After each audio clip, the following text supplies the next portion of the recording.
Welcome to the PIO Podcast, a place for all things public information related for police, fire, EMS, and local government. An open forum to learn, grow, and develop your public information skills.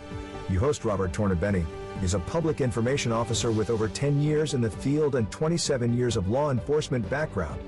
In each episode, we will explore different aspects of the public information officer profession. Weekly, we will delve into the field of public information by talking to other PIOs. So sit back and enjoy this episode. Good afternoon. Today on the PIO podcast, for episode 46, we have a guest from the University of South Carolina's Division of Law Enforcement and Safety. This is Public Safety Information Director, Michelle Proffitt. Michelle, welcome to the show. Thank you so much, Robert, for having me. I appreciate you coming on the show last minute. You were a great suggestion by Adam Myrick, and I appreciate him suggesting you. You would have been somebody I would have gotten to eventually. So after reading a little bit about you and learning a lot about your background, I definitely would have connected with you at some point relatively quickly. So tell me about your background. How did you get to where you're at? Yeah, definitely. So I've only been with the University of South Carolina Division of Law Enforcement and Safety for about 2.5 months now. And before that, I actually worked with Adam at the Lexington County Sheriff's Department. And so I was there for just a couple of years. But my background is I have a master's degree in marketing. So my background is in graphic design, and that's kind of how I got started. I worked for the Pinellas County Sheriff's Office in Florida as one of my first law enforcement jobs I guess it's been a decade now. So that I started back there, and I was there for a couple of years. And then I got into the private sector marketing arena and worked for a couple of different places, and then decided, you know what, my heart's really in public service. So I decided to come back and get back into public information. Awesome. Well, you know what? You've been a great contributor to it. And as we go into this a little deeper, people will find out why. And you're such a great resource for the community in public information. Are you a single person unit, or are there more people underneath you? Yeah, in my current position, it's just me. So it's actually a brand new position to USCPD. And that's like our short-term lingo that we refer to ourselves as USCPD. And they have never had anyone in a public information spot. So ever in the history of the agency. And this is the first time. They just started up this year and selected me. So it's just me. Yeah. So what do you think the onus was for having a civilian public information officer as opposed to a sworn staff member that may have been doing it piecemeal? Yeah, definitely. So I think they realized that there's a huge need for somebody to really step in and do social media full time and really be the go-to person for organizational comms, and just not have somebody who was really dedicated to that full time. And so we do have a sworn member available for any specific like media interviews that when they request a uniformed officer. But for everything else, yeah, they've picked a civilian to really do all the behind the scenes communication work. Well, and that's probably a good thing for them to do, because obviously you're talking about a college, so you're talking, or a university, you're talking about a lot of younger people, and the engagement is going to be a little different from a civilian's perspective as opposed to a law enforcement perspective. Absolutely. And I feel like, it's a vibrant university community here in Columbia. And I really feel like there's so many things going on. And so to have somebody in this position who can run social media full time, who can be on it full time, and it's not just a here and there thing, I'm able to keep up with a lot more things that are going on in campus. So we can remain a little more relevant as an agency in campus activities and in the conversation online. For them, how many platforms are you guys running? Well, let me go backwards. How many were they running, and what are they running now with you at the helm? Yeah, so we're still just 2 months into this journey. So we're still kind of figuring out what's been going on for the last couple of years and where we need to go as far as our communication strategy matters. But right now we're on Instagram, Twitter, and Facebook. And it's really interesting because both of my prior agencies were sheriff's departments and sheriff's office. And so my audience was completely different. And then the audience I have now, right? So the majority of the communication or the engagement that I would have with our citizens would be on Facebook. And that'd be my go-to primary platform, very fruitful. But now students aren't really on Facebook. That's not their thing. So we're seeing a lot more student engagement or even faculty engagement on platforms like Instagram and Twitter, because that's just really where they're at. So it's interesting for me to kind of take a step back and be like, oh, I'm a pro. I know what I'm doing like on Facebook world.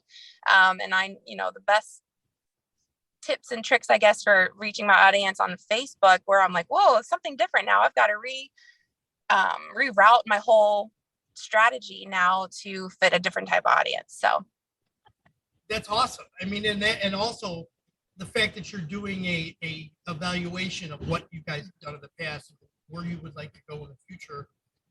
And everybody should do that when they come into taking over an operation like that. So yeah, we're just taking an audit of, what our platforms are, if we need to jump on some other platforms to better reach our audience where they're at. So we're kind of just taking a look at that right now. And I'm sure you'll eventually end up on TikTok. I mean, at some point it's going to happen.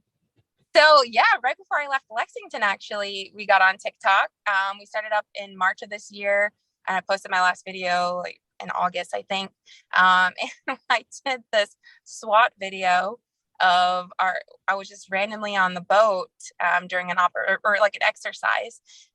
And we were getting footage. We had our intern out helping us.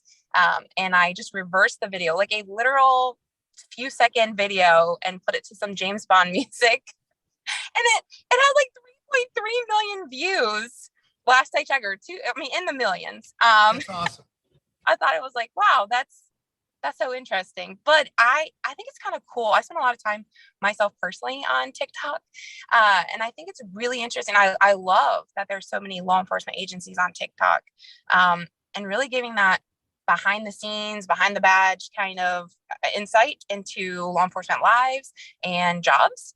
And I actually love law enforcement TikTok or cop TikTok. So maybe that's something that we pursue later on. Awesome. I might. That's the great thing about TikTok. You can take it so many different directions, real easily. It's not hard at all. It's just a matter of braving putting it out there, I guess, Yep. If you look at it.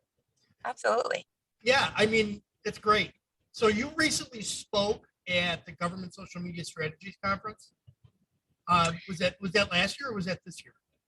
Yeah, so I spoke at the Social Media Strategy Summit last year and this year as well. The most recent one was in August, and then I'm also going to be on demand for the December summit. So I was on for the first responders one the last 2 years, and then this summit will be the Public Agencies and Government Summit. Okay, and one of the topics that you had was safety agencies preemptively de-escalate issues reaching more citizens in the community. So it looked like it was more about active listening and engagement at that point. Yes, social media listening for public agencies. So why is it so important to listen? Yeah, so I was actually recently on another conference where I spoke on the same thing, SmileCon, just 2 weeks ago. And in that, I also spoke on social media listening, and it was really interesting. I had everyone raise their hand in the room. Are you actively participating in social media listening in your agency? And surprisingly, only about 20% of the room raised their hand that they were. And I was like, well, you guys are missing out on such a valuable tool, because social media listening allows you to meet your audience where they're at. I think a lot of agencies will post, but they're not having active conversations with their audience online. And social media is supposed to be social. It's supposed to be a back and forth conversation. You talk, your audience talks, you listen, your audience listens. And so social media listening allows you to hear what's going on, and not just monitoring what's going on. So people are like, well, what's the difference between social media monitoring and social media listening? And I like to say social media monitoring is seeing what people are saying or seeing what's going on. But social media listening is actually hearing and actively doing something about what you're hearing. It's an active discussion, active conversation, and putting things into action.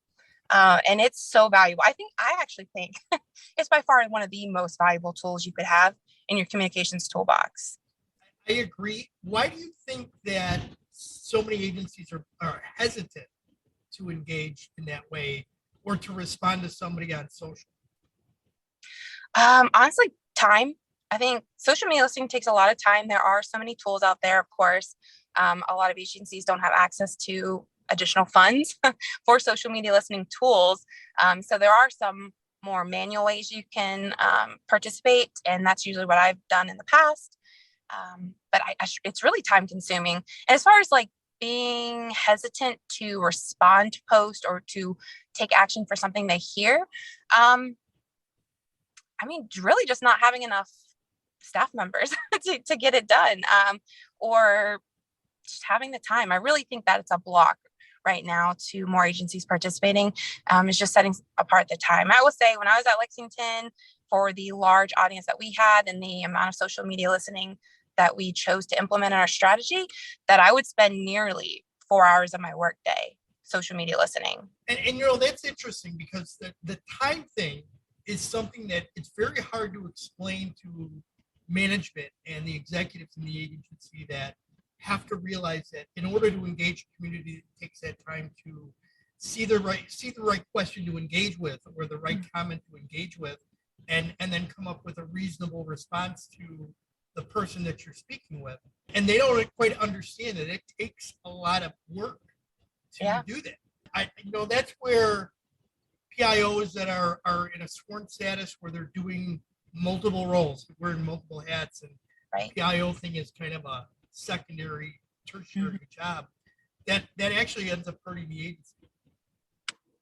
Yeah, and not to have somebody who's solely dedicated to doing a lot of social media work, especially when you're in a larger agency. I mean, it's such a vital position, I think, because so many people take to social media to express their concerns or criticism or even things that make them happy, and a lot of great positive or negative feedback comes out on social media. That's where our audience is at right now. I mean, I think what I think is interesting for PIOs is that you're not out in the field every day.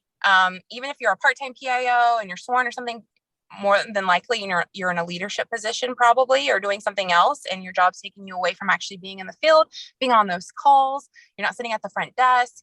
You're not hearing what's the complaints are coming into IA or whatever's going on. And so you're not really actively being in all that action and to hear how things are going and how the public is perceiving your agency. And so social media is the second best thing. And sometimes social media is your first and only impression that you're making on your audience, on your community. Because think about it, most of the time when people are dealing with law enforcement, it's because they're having a bad day. Yeah. Right. It's a negative experience almost all the time. Right. So if they can get a positive experience from you through your social media platforms and the persona that your social media profiles take on, and how you interact and engage with your community online, and you can create a positive impression or positive perception of your agency, why not?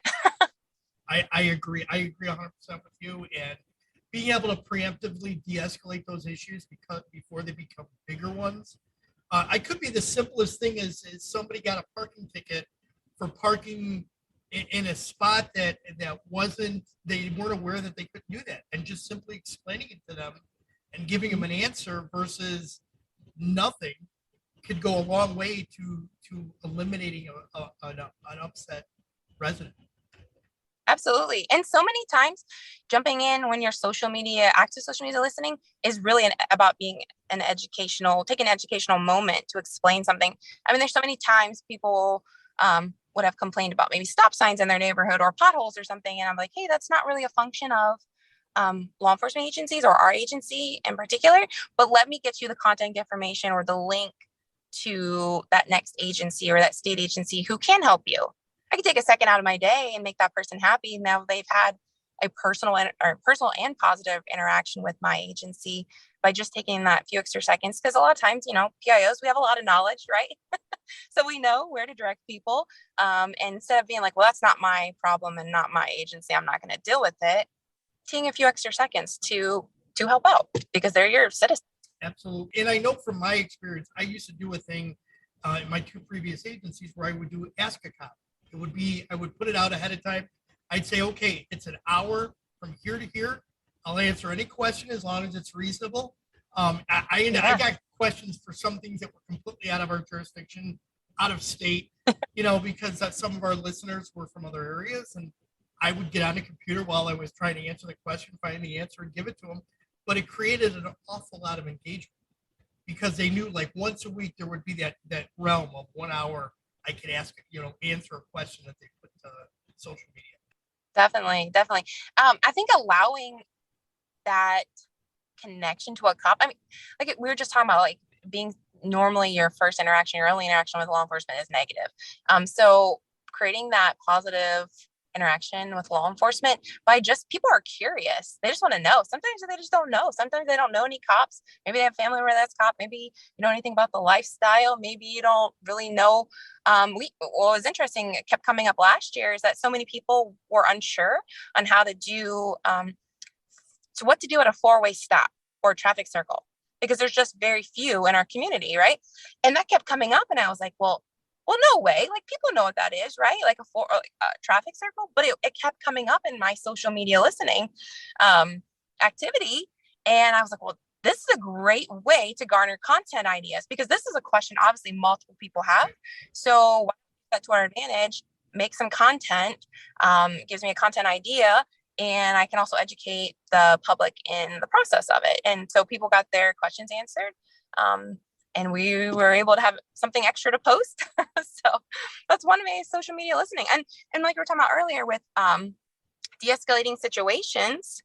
I mean, how many times do people take to social media to rant before they would pick up the phone and call in and talk about something they're upset about, right? So specifically, like in these Facebook groups, people are talking about community specific or neighborhood specific problems that might involve your agency. And they might not tag your agency. They might just talk about it. And it's a long conversation thread, go on. And just stepping in as either yourself as the PIO or as your agency, if your page has joined that group, and just being like, hey, I hear you. I totally hear your concern. I understand it. Let me see what I can do about it. I can't fix everything, but I can try, right? Situation with the school zone and bus stops and morning drop off, and people are just having this really heated conversation in one of these Facebook groups, and they didn't specifically talk about us, but I knew that was our area. And so one of our employees, I would say having your employees on your side as a PIO who can actually listen for you as well and join in on social media listening is super helpful. But they forwarded it to me and like, hey, this is might be something to handle. And I was able to jump in. I was like, you know what? Let me see what I can do. Let's talk to the traffic sergeant and send them over. And the next morning, there was a deputy there, talked to the principal, talked about the school zone situation, and it was handled, and everyone was happy. Because a lot of times people just want to be heard. Well, it's so many of those Facebook groups, and there's so many of them out there. I mean, but the one that I always think it's what's happening in whatever name of the town is that you're in, right? Yes. It's all, or everything, whatever town. There's always people in there talking, and there's always a complaint about speeding autos through a neighborhood, not stopping at a stop sign, potholes, signs blocking or tree branches blocking signs and things like that. And those are simple things that you can, hey, I'm going to forward that off to community development, or I'm going to forward it off to public works, or we're going to have a car out there this week. Those simple things do so much in just raising the community's perception of the agency. Absolutely. By taking a few seconds to interact with them. For sure. So Michelle, what social listening tools can agencies use? Well, first and foremost, my favorite are going to be, depending on your audience, but if you are a local or county law enforcement agency, Facebook groups. And a lot of times you can join as your agency's page. Some groups won't let you, and you have to join as your personal profile. But a lot will let you join as your profile or as your agency page. And jumping in those, they're free. You can join as many as you want. They have one for every single interest, just like you're mentioning with what's happening in this neighborhood. You can join the HOAs. You can join the buy-sell trade groups. You can join event pages, anything really. And what's really great about them is they dial down into specific areas of your jurisdiction. And so if you need to respond to something specifically in just that section of the county, you can do that through these Facebook groups, or you can hear about any potential problems that are going on in these areas by just jumping in those Facebook groups. So that's my first one. I love Hootsuite as well for the keyword listening or keyword search on specifically for Twitter. That's what I use it for. And just setting up a lot of words like our handles or our elected official names or our neighboring jurisdiction agencies, any kind of buzzwords for our agency. So if we do a lot of buzz driving is drunk driving campaigns, or we're using some kind of branded hashtag, that's what I'm going to use in my keyword search or keyword listening on Twitter through Hootsuite. Something like Sprout Social. At the conference I was at a couple weeks ago, one of the participants mentioned Zen City. And so that's another option. Obviously, some of these cost money, but Facebook groups is free and it's really valuable.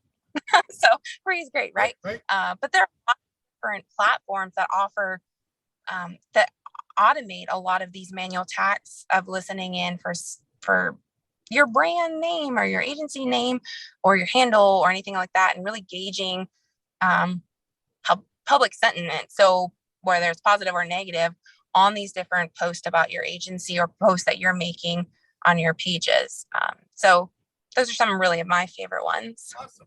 So what happens when agencies do not socially listen? Oh, you're missing out on valuable information and valuable data. I mean, you're not meeting your audience where they're at. I think if you're not putting in time and into active social media listening, you're really just missing such valuable information about your community, about your public, the people you're serving. You're just really missing out on just the gold mine so of how you can better serve your citizens. All right, awesome.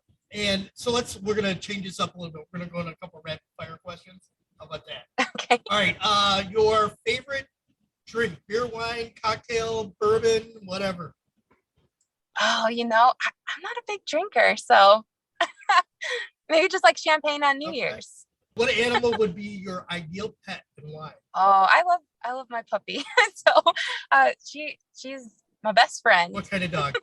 She's an Australian Shepherd and Collie mix. What advice would you give someone who wants to pursue a career as a PIO? Don't be a specialist, be a generalist. I would tell you that is the one piece of advice that has helped me through my entire career, is to learn everything I can about everything that I can. So knowing a little bit of information about a lot of different topics is by far the most valuable piece of advice, because if your chief or your sheriff comes to you and they say, hey, I need you to take care of this or do this, and you don't know how.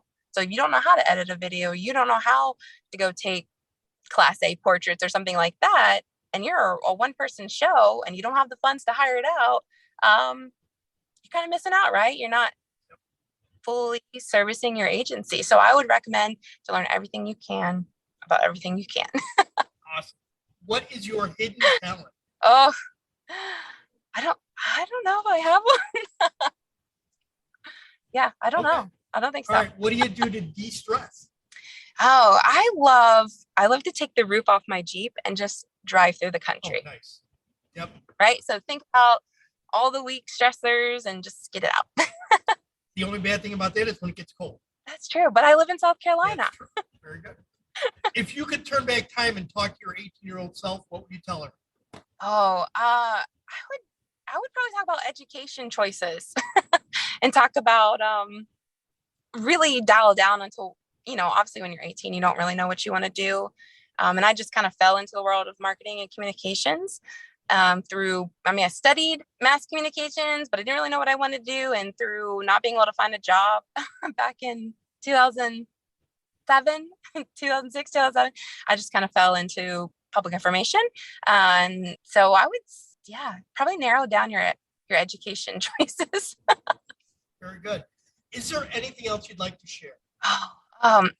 Public information, being a PIO is probably one of the best jobs ever. I get to have so much fun. It's kind of like, I like to think of as like the party of the agency. You get to hang out with everybody. So I get to hang out with all the different units and departments, and I get to tell their stories. And really, that's the job of being a PIO, a storyteller. Michelle, how can people best reach out to you if they want to learn more or connect with you in some way? Yeah, definitely. So you can reach me on Twitter at Call Me Michelle P, or on LinkedIn / Michelle Proffitt.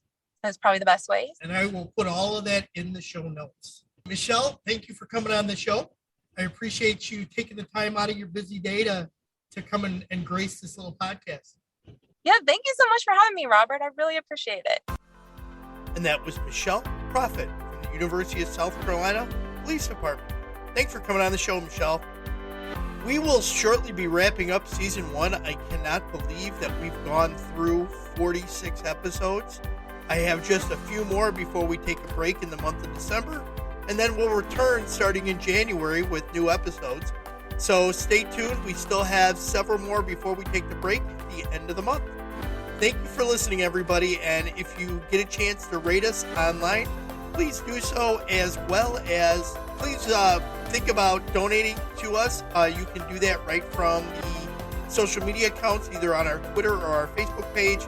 Every little bit counts, helping us to keep this podcast going. Thank you. We hope you enjoyed this episode. If you would like to contact the show, please email us at thepiopodcast@gmail.com. Be sure to subscribe to the podcast to get notified of the latest episode. If you are listening on a platform that allows reviews, please give us a review. We appreciate any review, good or bad. It helps us improve on each episode. Until next time, be safe.